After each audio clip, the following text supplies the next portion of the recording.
چند مخصوص فتنوں کو اجاگر کرنے والے ہیں سیما بنت اختر. انشاءاللہ یہ دور حاضر کے چند فتنے کیا کیا ہیں اپنی تقریر میں بتائیں گے. شاعر کہتا ہے ایمان تیرا لٹ گیا رہزن کے ہاتھ سے، ایمان تیرا لٹ گیا رہزن کے ہاتھ سے، ایمان تیرا بچا لے وہ رہبر تلاش کر.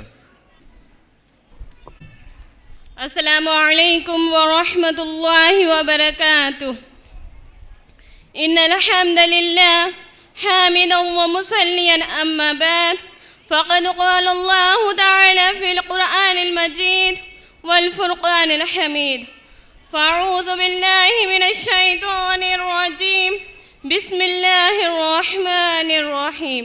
واتقوا فتنة لا تصيبن الذين ظلموا منكم خاصة واعلموا أن الله شديد العقاب. قابل احترام صدر جلسہ، مہمان اعظام، آج کی اس پر رونق محفل میں میری تقریر کا عنوان ہے دور حاضر کے چند مخصوص فتنے. اے دور فتن ہے، دور زبو، اس دور میں جینا مشکل ہے. یہ دور فتن ہے، دور زبو، اس دور میں جینا مشکل ہے. انگور کے مئی کے خطرے میں اب زہر بھی پینا مشکل ہے. میرے دینی ماؤں اور بہنوں، یہ 21ویں صدی فتنوں کا دور ہے. یہ فتنے پہلے ادوار کی بنسبت بہت خطرناک ہے. یہ ایک فتنہ ختم ہوتا ہی نہیں کہ دوسرا سر اٹھا لیتا ہے. گویا کہ آج کل دنیا دارالفتن بن چکی ہے. ہمارے نبی اکرم صلی اللہ علیہ وسلم پہلے ہی اس امت کو ان فتنوں سے آگاہ کر دیا تھا اور بتلا دیا تھا کہ یہ ایک دور ایسا آئے گا کہ بس فتنہ ہی فتنہ باقی رہ جائے گا. یہاں تک کہ فتنوں کی زیادتی کی وجہ سے انسان موت کی تمنا کرے گا. آپ صلی اللہ علیہ وسلم نے فرمایا لا تقوم الساعة حتى يمر الرجل بقبر الرجل فيقول یا لیتنی مکانا. قیامت قائم نہ ہوگی یہاں تک کہ ایک شخص دوسرے کی قبر کے پاس سے گزرے گا اور کہے گا کہ کاش میں اس کی جگہ ہوتا. دنیا میں صرف فتنہ اور آزمائش ہی باقی رہ جائے گی. اسی وجہ سے اللہ کے حبیب صلی اللہ علیہ وسلم ہمیں 1400 سال پہلے ہی حکم دیا تھا کہ اے مسلمانوں سنو، فتنے تاریکی رات کے حصوں کی طرح چھا جانے والے ہوں گے. ان سے پہلے نیک اعمال کرنے میں جلدی کرو. ان فتنوں میں آدمی صبح کو مومن ہوگا تو شام کو کافر ہو جائے گا، یا شام کو مومن ہوگا تو صبح کو کافر ہو جائے گا. یہ دنیاوی ساز و سامان کے عوض اپنا دین بیچ دیں گے. انہی فتنوں میں سے ایک سوشل میڈیا اور موبائل کا فتنہ ہے. کون نہیں جانتا کہ آج کے اس دور کا سنگین فتنہ موبائل ہے. سوشل میڈیا، اس میڈیا نے ایسا انقلاب برپا کر دیا ہے کہ اب پوری دنیا ہمارے ہاتھ میں ہے اور ہمارے آنکھوں کے سامنے ہے. آپ جو چاہے، جب چاہے، جہاں چاہے ہر چیز سن سکتے ہیں اور دیکھ سکتے ہیں. لہٰذا جب سے اس دور میں 3G 4G کا دور شروع ہوا ہے، اس سوشل میڈیا کے ذریعے سے عریانی و فحاشی، بے غیرتی، بے حیائی کا ایسا طوفان آ گیا ہے. اللہ کی پناہ، اب کسی بات پر پردہ نہیں رہا. ہر چیز ہر شخص کے لیے جب چاہے، جہاں چاہے، چھوٹا ہو یا بڑا، لڑکا ہو یا لڑکی، مرد یا عورت، سب کے لیے کھلا ہوا ہے اور ہر کوئی اس سے جڑنا چاہتا ہے اور جڑا ہوا ہے. بالخصوص سوشل میڈیا کے بغیر زندگی تو دقیانی سی سمجھی جا رہی ہے. جو اس سوشل میڈیا سے جڑا ہوا ہے وہ عقل مند، جو نہ جڑا ہو اسے بے وقوف سمجھا جاتا ہے. یہی وہ ہتھیار ہے جس نے نوجوان مسلمان لڑکوں اور لڑکیوں کو تباہی کے دہانے پر لا کھڑا کر دیا ہے. اسی سوشل میڈیا کے ذریعے سے جنس مخالف ایک دوسرے کو اپنے جال میں پھنسا کر اپنی ناجائز خواہشات کو پورا کرتے ہیں.